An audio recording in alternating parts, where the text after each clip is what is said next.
प्रधानमंत्री नरेंद्र मोदी पर कांग्रेस अध्यक्ष मल्लिकार्जुन खड़गे के दिए एक बयान पर भारतीय जनता पार्टी भड़क गई है। खड़गे ने कर्नाटक के कलबुर्गी में चुनाव प्रचार के दौरान प्रधानमंत्री पर हमला बोला और इसी दौरान मल्लिकार्जुन खड़गे ने प्रधानमंत्री पर विवादास्पद बयान दे दिया।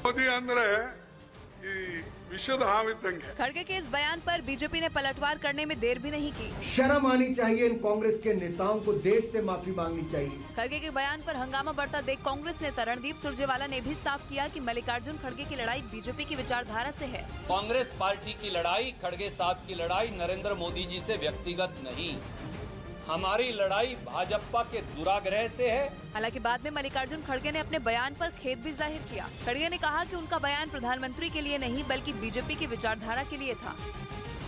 छत्तीसगढ़ के दंतेवाड़ा में हुए हमले के बाद नक्सलियों ने नारायणपुर में अलग अलग जगह पर सड़कें खोद डाली। इसके साथ ही उन्होंने सड़क किनारे लगे पेड़ काटकर रास्ते भी रोक दिए, जिसके बाद ओरछा हाईवे पर गाड़ियों का आना जाना बंद करना पड़ा। बताया गया कि नक्सलियों ने हाईवे के पास गड्ढा खोदकर सड़कों को नुकसान पहुंचाया और वहां पत्थर डाल दिए। इसके बाद आशंका जताई गई कि जहां सड़कें खोदी गईं, वहां विस्फोटक भी हो सकता है।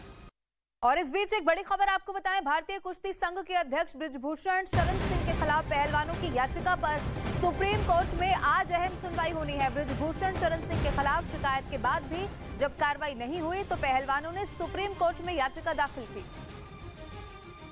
तो इस वक्त की ये बड़ी खबर आपको बता रहे हैं, सुप्रीम कोर्ट का रुख किया गया और सुप्रीम कोर्ट में आज अहम सुनवाई होनी है पहलवानों की याचिका, जिस पर आज सुप्रीम कोर्ट सुनवाई करेगा। देखना होगा कि क्या कुछ इस सुनवाई के बाद सामने आता है। ये बड़ी खबर आपको बता रहे हैं, पहलवानों की याचिका पर सुनवाई आज होनी है क्योंकि आरोप ये लगाया गया कि उनकी जो भी मांग थी वो नहीं मानी गई, उनकी शिकायत पर कार्रवाई नहीं हुई।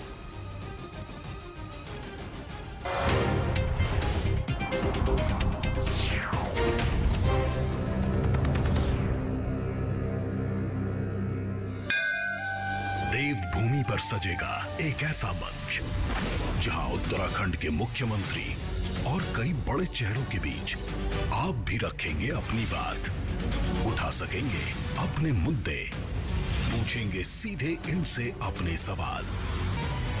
ओपन माइक उत्तराखंड, सिर्फ न्यूज़ 18 इंडिया पर। रूस ने 30 किलोमीटर तक इतने गहरे और चौड़े गड्ढे बनाए कि यूक्रेन के टैंक आगे नहीं बढ़ पाए। लेकिन अगर तब भी कुछ टैंक पहला घेरा पार कर लें तो फिर दूसरे घेरे में उनके लिए कंक्रीट के बैरिकेड रखे गए। रूस का पहला और दूसरा घेरा पार करने के चक्कर में यूक्रेन के टैंक और सैनिक आधे से भी कम रह जाएंगे और जब वो तीसरे घेरे में पहुंचेंगे तो वहां गड्ढों के अंदर छिपी बैठी रूस की सेना उन पर धावा बोल देगी।